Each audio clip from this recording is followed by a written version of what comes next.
OG Rose, and today we're going to be talking about Factviews, network, situation creation, and map mazes, on how facts and worldviews are always facts worldviews, with a slash, and how to be human is to situate. And this is featured in the map is indestructible. And basically the idea is that to speak about a fact is to speak about something that is situated in a network of facts. There is no isolated fact. So for example, if you say that is a tree, it's a fact that that is a tree, that point is contingent or is situated with the existence of, say, space-time, leaves, you could say atoms, photosynthesis. There's a whole lot of facts that make a tree a tree a tree. And so to say that is a tree is never an isolated fact. It is always situated in a network of fact. And that network and its truthfulness will be relative and situated by and conditioned by, both of which are terms used constantly throughout OG Rose. They're geometrical versus algebraic to refer to Leibniz.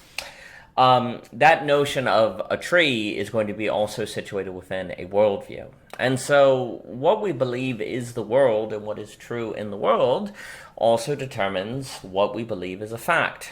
And fact is an interesting word because what's the difference between fact and phenomenon, like just an experience of a chair? When I say that chair is a chair, what exactly am I doing in addition to just experiencing it? Now, this also kind of gets us into Wittgenstein's uncertainty, which is talked about in the paper on certainty deterrence. But there's a way in which a fact is evidence. It's pointing towards something beyond itself. Like I don't tend to say a chair is a fact unless there's something I'm trying to prove, like I'm trying to say something. Like, why would you even go about asserting that chair there is a chair and that's a fact unless I am trying to get a consensus? I'm trying to get people to agree with me. And so the assertion of fact tends to be very tied to the assertion of an overall worldview that I'm trying to get people to join me in. Now, not always, but there's an interesting issue here where what we refer to as a fact is, like, fact as a category is always tied, or often tied, well, it's certainly always tied to a situation that makes the fact a fact, and it always seems to relate to a worldview, how we see the world. What we believe is true determines what we believe is a fact, and thus how we believe we should see. And in that way, just as a word play, there's a sense in which to talk about facts is always to talk about fact views, which you could, is a combination between worldview and fact. We are always dealing with a fact view. There's actually a funny way in which worldview is almost problematic because we never experience the whole world at once, right? By world we kind of mean whole view. But, the whole is always something beyond our full grasping. So really we're just kind of dealing with glimmers of that whole, and we might call those facts, the fact view. Now again, no one is saying that this means facts are relative. This is very important. We are not saying that facts are not true or that they are relative or that it is all subjective, but that they are always already situated in a network. It's going to require a chain of facts and infomacts. You could say all facts are networks of facts. We are always dealing with situations and consistency, never just points and isolated correspondence. Even when true, facts never stand alone, and consistency is a critical word in the map is indestructible because all thinking seeks consistency. All facts have to be quilted in a network of consistency. You just can't talk about, say, gravity, balls fall when you drop them, without also talking about a world where balls exist, where the word balls is meaningful, where gravity exists as we know it, and so on and so forth. So facts are always situated, their entire situations. Well, this would mean that in order to know a fact, to really get a fact as a fact, you have to know the entire worldview in which the fact is situated. You have to agree to the way of seeing the world. But of course, that begs a question. If facts are situated, what are the means by which we arrive at a worldview? Because it's kind of a chicken and egg problem, right? Like, what comes first, the fact or the worldview? And this is quite tricky. Now, of course, this would suggest ultimately what we argue in OG Rose is that the true isn't the rational, and that when you're talking about facts, you're talking about something that is in the realm of evidence for rationality or a certain orientation of rationality, and quilting and networking, which is distinct. We are talking about something else then. And, well, distinct from the non-rational and the true.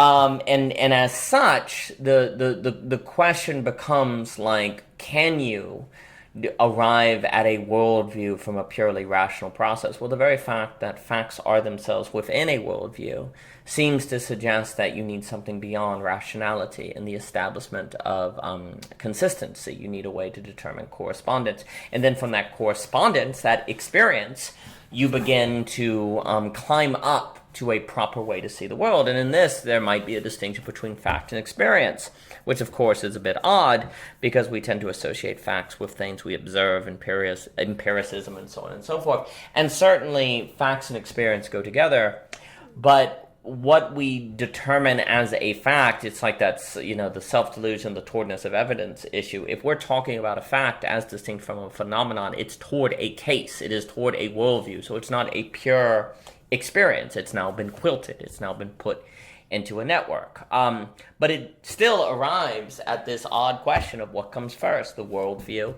or the facts, since we're always dealing with fact views. The paper is also going to talk about, as human beings, therefore, we also are always situation creators. We can't act in a manner that is isolated. If I'm always creating situations. If I pick up a cup of coffee and move it into the kitchen, I've created a situation which coffee is in the kitchen, a cup of coffee is in the kitchen. If I walk from the bathroom to the living room, it is now a quote-unquote fact that Daniel is the living room. And the reason why this is important is because you can't talk about human action as a point. It is always in a network of activity, just like facts, just like information. Everything is always networked. Now, since we can always create situations, we in fact can use situation creation to ideology preserve by creating situations that seem to suggest the truth of our reality and avoiding situations which they do not, and then just acting like, well, the facts say X, Y, and Z, right? Like, we can create situations to benefit ideology and then just act like all that we're dealing with is the facts.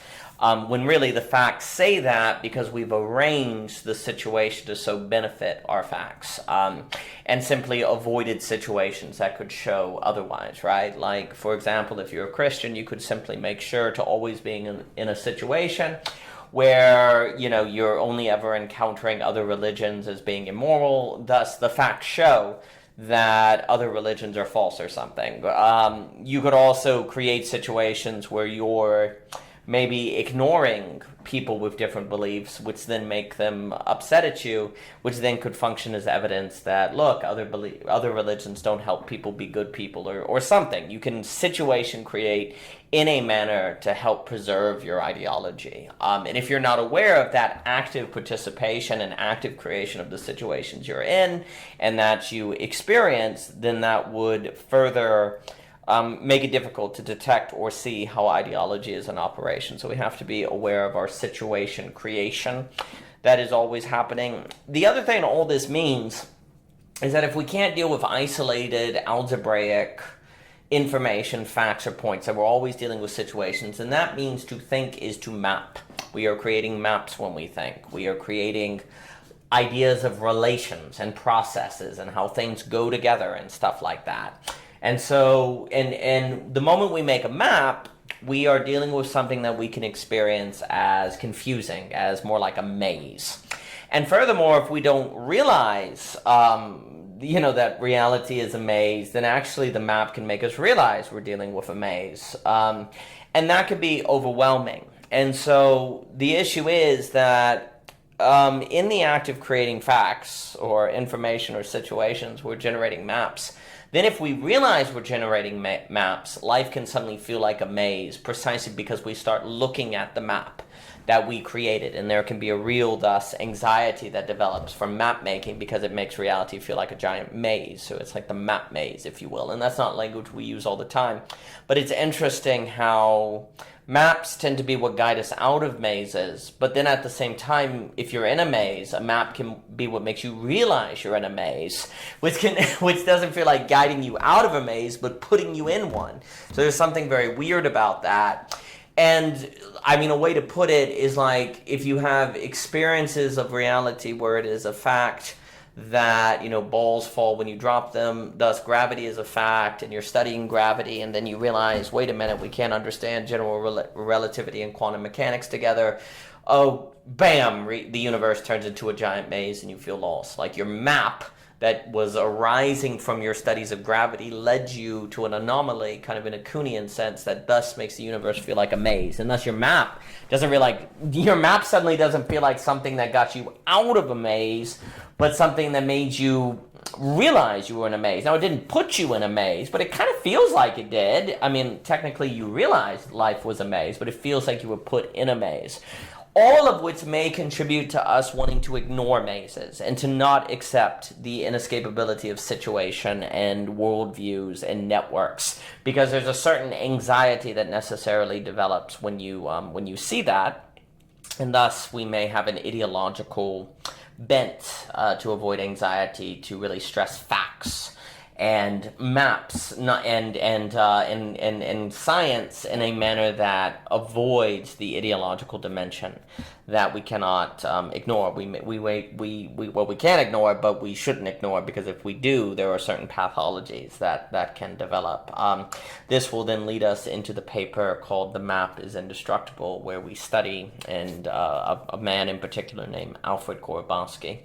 But for more by O.G. Rose, please visit ogrose.com, Twitter, Anchor, Instagram, so on and so forth. Amazon, any purchases of the books are tremendously appreciated. All reviews are a massive help, and thank you so much for your time.